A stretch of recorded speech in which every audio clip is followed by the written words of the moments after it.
안녕하세요. 김정기 목사입니다.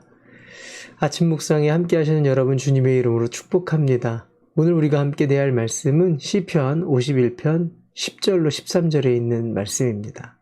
세번역 성경으로 읽어드릴게요. 하나님, 내 속에 깨끗한 마음을 창조하여 주시고 내 속을 견고한 심령으로 새롭게 하여 주십시오. 주님 앞에서 나를 쫓아내지 마시며 주님의 성령을 나에게서 거두어 가지 말아 주십시오. 주님께서 베푸시는 구원의 기쁨을 내게 회복시켜 주시고 내가 지탱할 수 있도록 내게 자발적인 마음을 주십시오.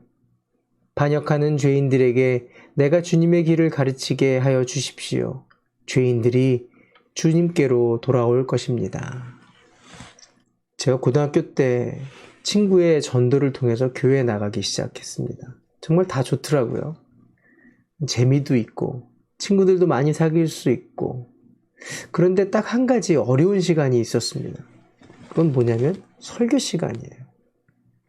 지금 그때 들었던 말씀이 기억나는 건 하나도 없습니다. 다만 기억나는 거는 그 설교 시간에 말씀을 전하시는 전도사님의 눈을 볼 수 없었다라는 거예요. 평소 때는 그 전도사님과 친하게 지내고 친구처럼 형처럼 지냈는데 설교 시간만 되면 그 전도사님의 눈을 볼 수가 없는 겁니다. 전도사님이 무서워서? 아니면 고함을 지르기 때문에? 아니요. 그 말씀을 듣는데 알 수 없는 부끄러움이 내 안에서 몰려드는 거예요. 가슴이 무너지고 눈물이 나는 겁니다. 그때 제가 성경을 잘 알지도 못했고 또 교회를 오래 다닌 것도 믿음이 있었어도 아니었어요. 설명할 수 없는 이런 일들이 1년가량 계속 되어졌습니다. 지금서 돌이켜보면 그때 성령님께서 나의 속사람을 새롭게 하는 시간이었던 것 같습니다. 오늘 시편 51편은 다윗의 회개시로 유명합니다. 밧세바를 범하고 밧세바의 남편인 우리아를 전쟁터에 내몰아서 죽이게 만들고 다윗이 가진 모든 권력을 통해서 그가 했던 모든 일들을 덮으려고 했던 범죄함이 드러나는 겁니다. 이 죄가 우리 안에도 있어요. 본성 속에 죄가 있습니다. 잠시 선한 일을 할 때는 잘 보이지 않다가도 조금만 방심하면 다시 악한 생각과 일들을 저지르게 됩니다. 우상을 섬기는 죄가 있고요. 나만 생각하는 이기적인 마음이 있고 더 가지겠다는 욕심이 있습니다. 뭐든 다 다른 사람의 잘못이라고 핑계대는 생각도 있어요.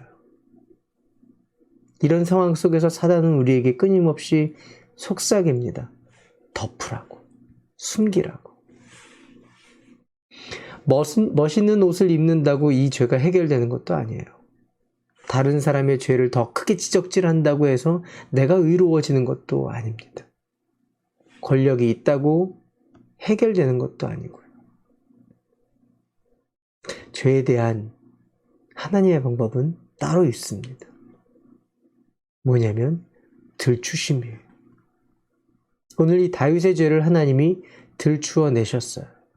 모든 사람들이 알도록, 온 세상이 알도록, 후대 사람까지 다 알아버리도록 하나님이 들추어 내신 겁니다.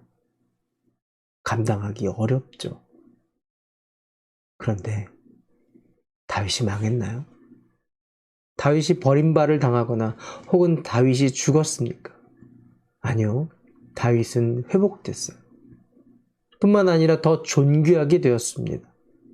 이 들추어내심 이후의 신약성경의 다윗은 50번 이상 메시아의 조상으로 소개되고 있어요. 다윗의 자손 예수여, 수치 가득한 다윗아 이렇게 부르는 게 아니고요. 영광스러운 이름으로 나옵니다.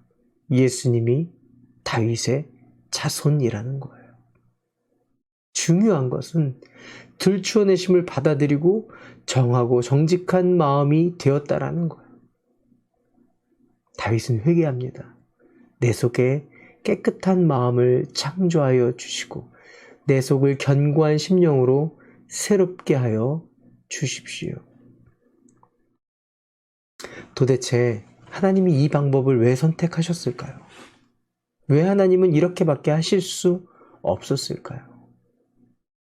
이 말이 그래 너나 나나 할 것 없이 다 허물을 들추어내는 일을 하자 이런 말은 절대 아닙니다. 우리는 들추어낼 수도 없고 들추어내서도 안 돼요.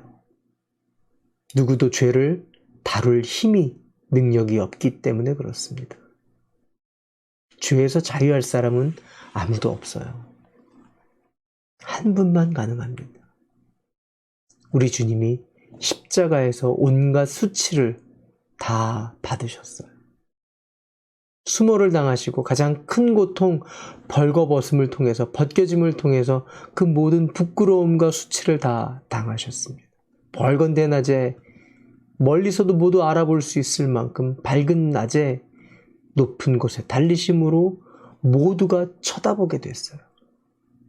그 부끄러움을 샅샅이 들추어내시는 겁니다. 십자가로 우리가 가질 수 있는 모든 죄를 들추어내셨어요. 우리의 거짓도, 우리의 잔인함도, 우리의 폭력도, 위선도, 부끄러움을 모르는 패역함도, 고집 부리는 것도, 복수하겠다는 마음도, 남 탓하는 핑계도, 가증함도, 살인도, 간음도, 욕심도, 마음대로 판단하는 쾌감마저도 모두 하나님이 십자가를 통해 예수 그리스도로 우리의 부끄러운 부분을 들추어 내신 겁니다. 오늘도 하나님의 음성이 우리를 들추어 내십니다. 사람은 할 수 없어요. 예수 그리스도의 영, 성령님이 우리의 속사람을 조명하십니다. 우리 주님의 들추어 내심은요, 우리를 죽이게 하기 위함이 아니에요. 우리를 부끄럽게 만들어서 좌절케 만들기 위함이 아니에요. 우리를 나무람도 아닙니다. 우리를 향한 하나님의 생각은 평안이고 재앙이 아닙니다. 성령님의 들추어 내심은 우리로 하여금 정한 마음을 갖고 정직한 영으로 새롭게 되게 하심이에요. 가장 큰 것, 그러므로 말미암아 우리가 구원의 즐거움을 회복하게 하기 위함이라는 거예요. 우리를 향하신 성령님의 조명하심은 오늘도 우리를 들추어 내심으로 하나님의 사람으로 살도록 하시는 힘이 있는 것을 외면하지 않기를 바랍니다. 우리 함께 기도할까요? 오늘도 성령님이 우리의 속사람을 비추시고 들추실 때에 우리는 정직하게 반응하게 해달라고, 숨기지 않고 정한 마음을 창조하시고 구원의 즐거움을 다시 회복시켜달라고 기도합시다. 또 하나, 세워질 공동체는 회개를 통해 구원의 즐거움을 누리는 공동체가 되게 해달라고 함께 기도합시다.